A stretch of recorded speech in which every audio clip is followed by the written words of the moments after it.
Both the sport of basketball and the state of Minnesota lost an important piece of their respective fabrics over the weekend with the passing of Flip Saunders, who died Sunday just over 2 months after Saunders told the world he was undergoing treatment for Hodgkin's lymphoma.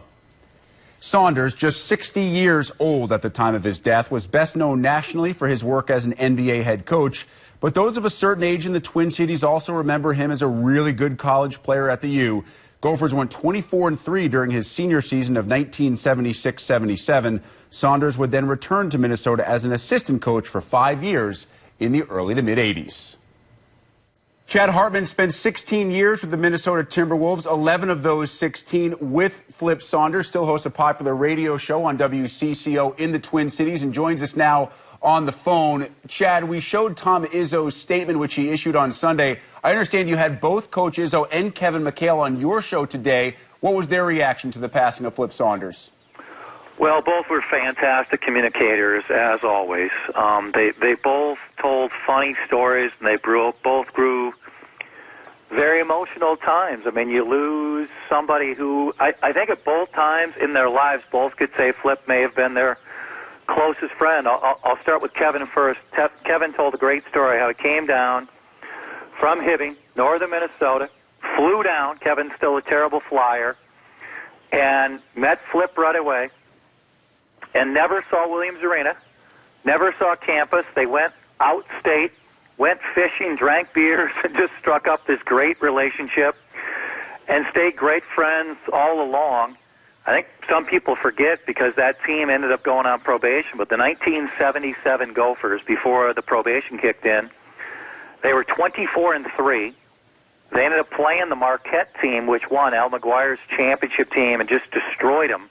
And probably talent-wise were the best team in the country. Kevin McHale would be, Hall of Famer. Michael Thompson the next year would be the #1 overall pick. And at the end, Kevin grew very emotional because when Kevin fired Flip in Minnesota, they had a falling out for a long time. And Kevin lost one of his daughters a couple of years ago way too soon, and Flip reached out to him. But it never completely got back to where it was. And at the end, Kevin talked about how he just thought at some point he tied it back together and said we'd end up back in a boat again. And at some point, he said, I'd look over and tell you I loved you. And he never had that chance. And it was touching hearing that. Tom Izzo told the story how when he was a college player, he played that same team, and their whole goal was that they weren't going to give up 100 points. And they didn't give up 100 points. And somehow out of that, him and Flip became friends. That even when Tom briefly was in Tulsa, he had contacted Flip. Flip joined him in Tulsa. They were on the same staff for 2 days, but that's when Judd brought Tom back to be his top assistant, so they never were on the same staff, but they stayed in contact all along. He talked in depth how he came very close to leaving Michigan State and taking this job here. He said he's had a number of wonderful opportunities, and so many people think of the Cavaliers job before LeBron left, but it was the relationship he had with Flip. And he talked about all the late-night phone calls they would have. And Tom was just laughing, saying how much he was going to miss those phone calls. So, two great Big Ten Hall of Famers sharing their thoughts and what Flip meant to them. Chad, can you try to put into words for me what Flip meant to the state of Minnesota? Well, that's the toughest question of all, because here's a kid who was born in the Cleveland area, and while he didn't have a star-laden college career, we do have to remember this. He was the Ohio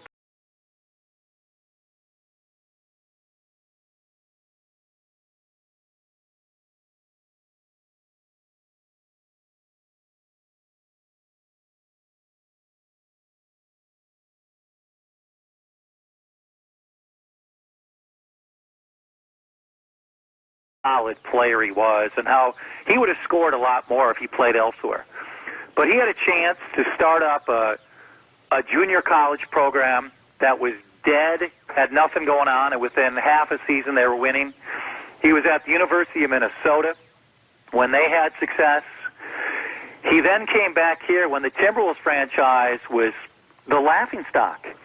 And when him and Kevin showed the guts to draft KG And I think people forget, at the time in 1995, it wasn't commonplace to take Kobe, to take LeBron, to take these other guys, and to take Kevin at fifth and have the run of success allowed it to happen. And then, you know, when Kevin made the very difficult decision to fire his closest friend, even then when he had success in Detroit and had a tumultuous time which was beyond his control in Washington, he kept his home here. And so he lived here in the off-season, so he's still a part of the fabric of town. And so to have him come back, to have him get back-to-back number one overall picks, to be the owner of the team, to be the president of the team, to be the coach, and then to have all this at 60, it is just that reminder of life and a plan that the two just don't work all the time. Because even when he's had this remarkable, magnificent career, I really think he was set up to have maybe the best 5, 10, 15 years of his life, and all that was taken away from him over the last couple months. Chad Hartman of WCCO in the Twin Cities helping us remember the life of Flip Saunders. Chad, truly appreciate your time today. Absolutely, anytime. I always love watching Big Ten Network.